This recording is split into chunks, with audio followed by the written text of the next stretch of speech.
So nice to meet you, Emilie. Thank you. Nice to meet you too. You are releasing your movie, The Ugly Stepsister, here in Sitges. So I was wondering, how are you feeling about it? What's the emotions that you're feeling right now? No, it's the whole reception of the movie since it premiered in Sundance has really been a fairy tale. Maybe not as gruesome as my fairy tale. Actually, really. A beautiful fairy tale. It's been amazing. It's really traveled the world, and now here in Sitges in the main competition, it's really amazing. Yeah.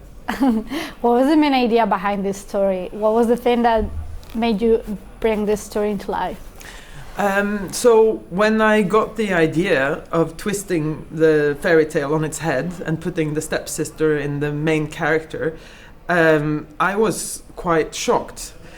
Because I'd never before showed this character an ounce of sympathy. Mm-hmm. Actually, on the contrary, I'd looked down upon her, I'd mocked her, ridiculed her, both for her wants and how she acted and her looks, But when I twisted it, I realized that she's like me, I'm like her, Because not only do I have shoe size 42 and have never fit women's shoes since I was 15, but I've also felt the tyranny of beauty on my own body and tried and longed to fit within the beauty ideal, and been willing to do almost anything to achieve that.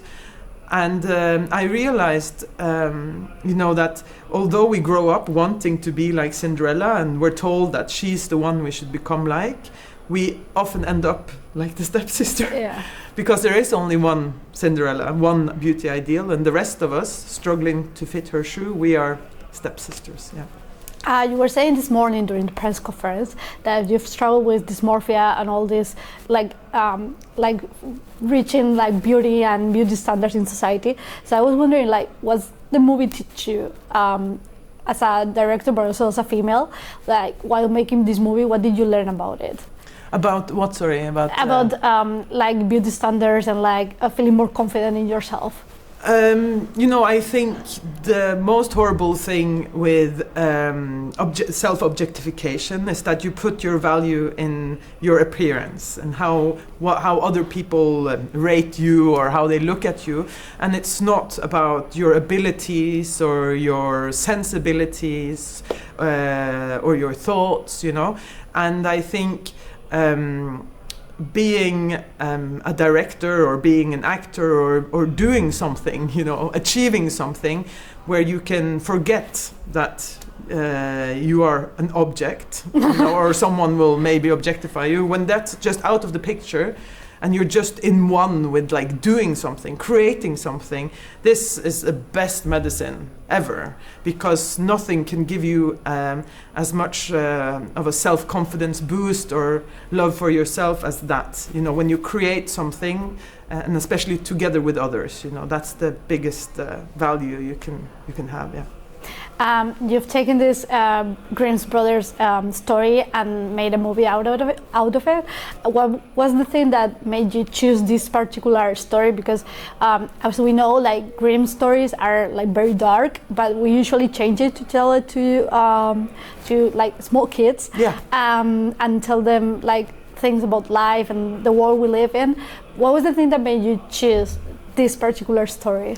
So the scene that really made me have this idea of changing the perspective is the horrible scene where one of the stepsister cuts off her toes to try to fit the shoe in the Brothers Grimm's version, and I thought that was just such a perfect metaphor for what so many women do to try to change their bodies to fit within a impossibly small beauty ideal.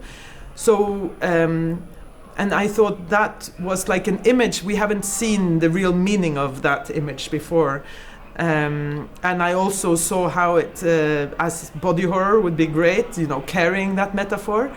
And then when I continued to develop the story, I was just shopping from all the versions. Cinderella goes all the way back to the Bible, actually, and very old in Chinese history. So instead of being true to just one version, I thought that I would, just pick the most iconic pieces of all of them and kind of make the version. Maybe some people would think that my version was the real one, the real story behind all the others, and also kind of hack people's relationship to the other versions. So they would never be able to see the pumpkin or read about the pumpkin in Perrault's version, for example, or see the mice in Disney without thinking about my movie. Now they will only think about body horror and Cinderella. Exactly. You cannot unsee it. Thank you so much. Thank you so much. Great questions. Thank you.